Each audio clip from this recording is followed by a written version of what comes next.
Once again, combing the aisles here at the Long Beach Expo in California. We walked around the floor to talk to our dealer friends to get more stories about cool coins for you, our viewers at CoinWeek. It's an $1804. It's the Garrett Specimen. It's the king of American coins. It's a very beautiful coin. The Garrett Specimen is very, very special. It was owned by Garrett from 1883 and his family till 1942. And then it was given to the Johns Hopkins University. And then subsequently it was consigned to us in 1980. We've sold the coin in 1980, 1986, and we're very honored now to be selling it again. Why does an $1804 always generate such excitement? It's the king of American coins, and there's only 15 of them. And they very seldom come up for sale. It's very rare that they come up. They're in collections, they're in museums, and it's just the best dollar to have. What has the market been like lately for high-end rarities? For rare coins, it's been superb. Our auction records have just topped one after another. I mean, we sold a $1794 recently for $10 million, an all-time record. And we hope to make a record when we sell the $1804. The newest product is a China-France 50th anniversary of their diplomatic relations set. It's a gold and silver set. The mintage is really low. For a modern Chinese coin issue, the mintage is only 3,000 pieces, which is extremely low in comparison to many of their other recent releases. Most of these issues have mintages of 60,000 all the way up to 200,000.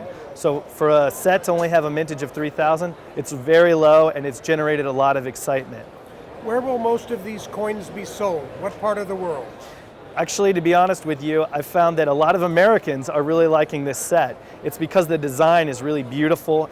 The design features the Eiffel Tower and the Temple of Heaven, two symbols of both France and China. It also features a dragon and a rooster, which a dragon is known as an animal for China and a rooster is known as the animal for France. The coins feature the 50th anniversary logo all over them and also mentions obviously the years 1964 to 2014. What kind of value? We're selling it at $1,475, $1,475 for this set. This is something really special. This is an early large cent from 1794 from the Garrett collection, which is one of the famous collections of all time. It's called the Apple Cheeks variety, and it's the fourth finest known. It's in a Mint State 65 holder.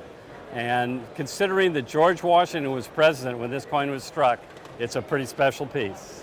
Why does the name Garrett add something to it? Garrett formed one of the finest collections ever assembled by any private numismatist, and it was auctioned off in the early 1980s. And all of his coins were of such high quality that they have a special place in numismatics.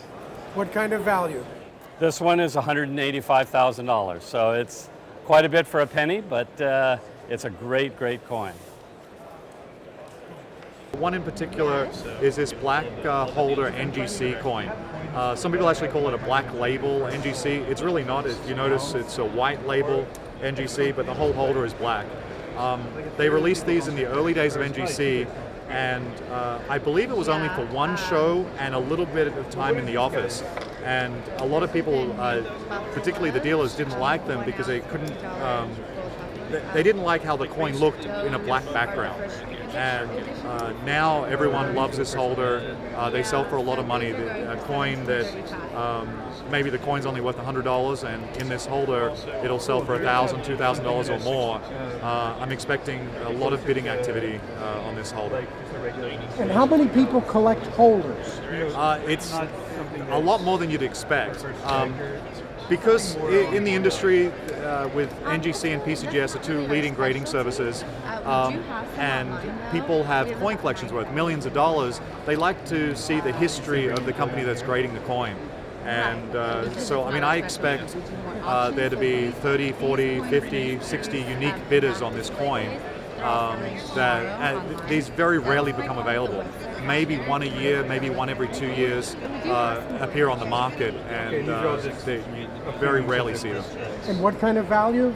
I expected to sell for more than $2,000. I've sold them as high as, I had one about 18 months ago that I think brought 3,500 from memory, and they're always in demand, and you never see them.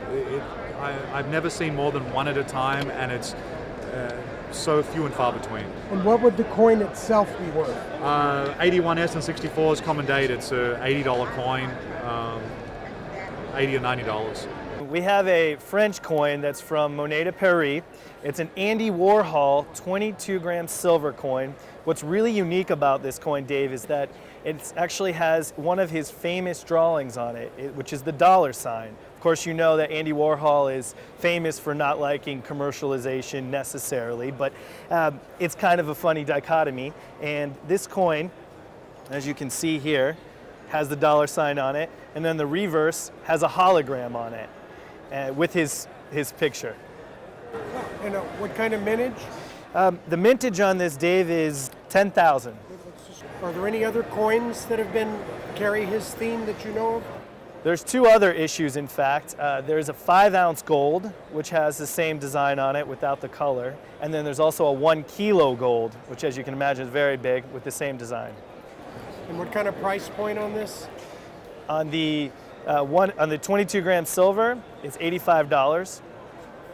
We got the triple unite, which is one of the largest coins that Britain ever put out in gold, and they're hand hammered, and there are only 3 dates on them, and it's a 1642, 1643, 1644, and very few of them were made in the London Tower. He was always had his soldiers out, and they were making them at other mints throughout England on the run. What was going on with Charles I and the Parliament of the day? Well, they were having a little misunderstanding and agreement, and so that's why he never really went to London, because he would have been under arrest. And he kept, that's why he made these large coins, because his soldiers demand a little bit more in pay to protect him. What finally happened to him?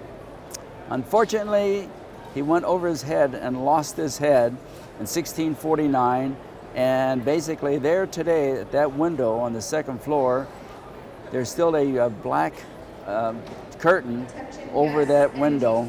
That's the only king that ever lost his head in England. What kind of value? These particular ones are some of the finest ones in existence, and they run around between $250,000 to $300,000 a piece. Something I'm really excited about. After 61 years of doing this every day, it's hard to get excited about a coin. But the Mint came out 2 months ago with the new Hall of Fame coins. They came out with the gold coins, the silver dollars, and the clad halves. And their original mintage on the gold coins was 50,000 pieces against both platforms, against the unks and the proofs. And most collectors, for whatever reason, think that proof is better than unk. And proof is really only a method of striking. It has nothing to do with anything. And of the 50,000, it turns out that the Mint sold 38,000 of the proofs and only 12,000 of the unks. So the unk is far rarer and much more valuable than the proof. When the Mint was in Baltimore, the first coins that were released, the Mint was selling to the public and to the dealers at $400 a coin. PCGS was there grading them. They were grading them MS69, MS70, Proof 69, Proof 70. And because they were grading them at Baltimore, they actually put on the holder, first pitch, Baltimore. Now, of the coins sold by the Mint, less than 60 of each of these were graded by PCGS MS70 and Proof 70 with first pitch. The coins that originally were $400 2 months ago are now selling in holders for about $6,000 a piece. Now that's quite a move in 2 months to move from $400 to $6,000. I have one really special coin today that I love. It's an 1828 half dollar, Overton 104, Curl Base 2. It's got no knob. It's from the Eric Newman collection, but historically it has an even better provenance pedigree. It's from the Colonel Green collection going way back, and the coin grades MS64 plus PCGS, and it has CAC approval. It's a beautiful full luster coin with amazing peripheral color, It really has withstood the test of time. Why do people like must-haves? Well, you know, it's a limited market for the design itself is beautiful. Really, it's a nice series to collect. It's it could be a lifetime venture, but the ones that go after these coins generally like beautiful eye appeal coins that are pristine and still kept in almost virgin condition. What kind of value? This coin in particular is roughly $19,000 today. We always bring something cool to show you guys. This time we brought a 2010 Yosemite ATB 5-ounce silver coin. It came out, the series started in 2010, so we got a couple of years under our belt, but 2010s always seem to be the more popular ones. What does ATV stand for? ATB stands for America the Beautiful. And this particular issue, what park does it commemorate and why is it popular?